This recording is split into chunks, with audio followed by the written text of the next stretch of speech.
right, so I've talked about all of the A's World Series wins, all 9 of them in great detail, but, the A's have lost some World Series over the course of their history, and so I thought, let's talk about these as well.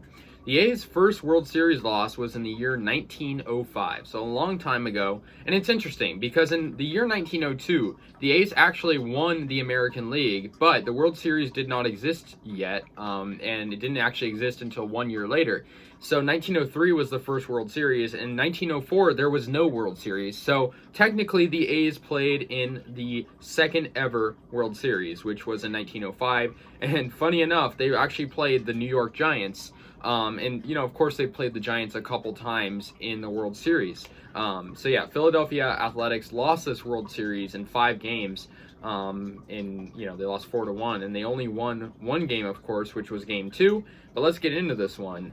Back then, it was a much different game, and I know I've talked about the other World Series. Of course, the A's first World Series win was in 1910, so not too long after this. But one thing that was, very notable was guys would pitch complete games. So for the New York Giants, in, game 1 of the World Series in 1905, they had Christy Mathewson pitch a very good game. 9 innings pitched. He only allowed 4 hits and no earned runs, 6 strikeouts. I mean, that's crazy. 0 ERA. The Athletics had Eddie Plank, who was obviously a multiple-time World Series winner with Philadelphia, and he lost this game pitching also a full game, but allowing 10 hits and 3 runs. So, not as good of a game for him, but, it just goes to show how different it was back then. In this game, it was 3-0 final. The New York Giants won. In this one, they had a really good game from Roger Bresnahan, and he had an RBI, and, he helped out in this win. And also, of course, there was a lot more presence in guys, just getting more at-bats and whatnot. And so they had opportunities to get more runs.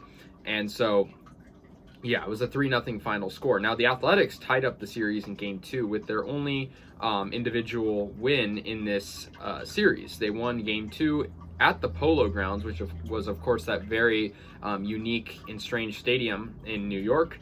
The Athletics won 3-0 in this one, and they had late scoring. They had 2 runs in the 8th inning in this one. And, another thing is pitchers, they would not typically get many days off. However, in this game, the A's had Charles Bender, who was a very good pitcher back then, also a World Series winner with the A's.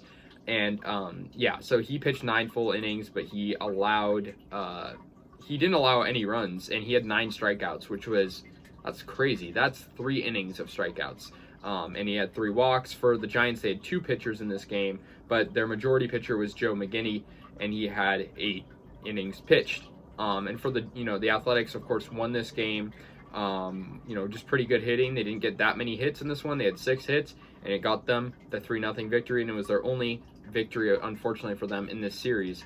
And then we go to Game 3. The Giants won 9-0.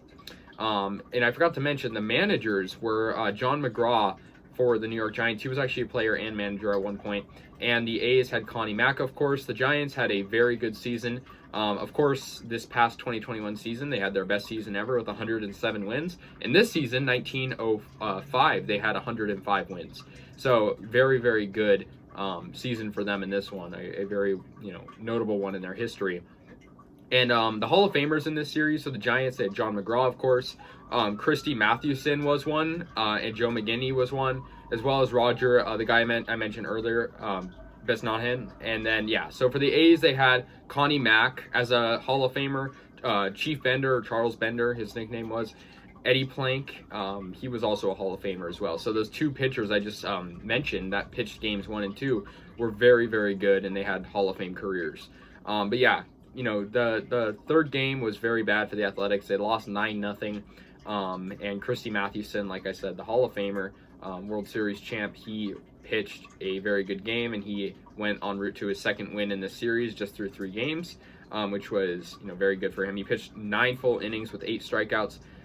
The Athletics had Andy Coakley, who did not pitch very well. He pitched a full game, 9 runs in 9 innings, and 9 hits in 9 innings as well. So that was pretty interesting. And for the Giants in this one, they had definitely a pretty good game all around. I mean, Dan McGann had 4 RBIs, and that really just helped them out. So that was interesting to see. But you know, the Giants, they got that victory and they had the momentum. The final two games were decided by just a couple of runs. In Game 4, the Giants took a 3-1 series lead with a 1-0 victory, and where they only scored one run, and it was in the bottom of the fourth inning. Hall of Famer Eddie Plank was on the mound for the Athletics, and unfortunately for him, he got his second loss of the World Series in this one.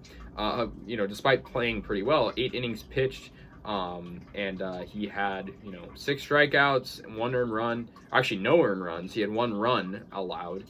Joe McGinney pitched for the Giants. He pitched a complete game with a shutout performance, and the Giants finally in Game 5 took the World Series victory, which, you know, was their first, and it was a 2-0 victory over the Athletics to clinch the World Series. And in this one, Christy Mathewson was, you know, of course, very good. He got his 3rd win. Out of the 4 wins, Christy Mathewson was responsible for 3 of them.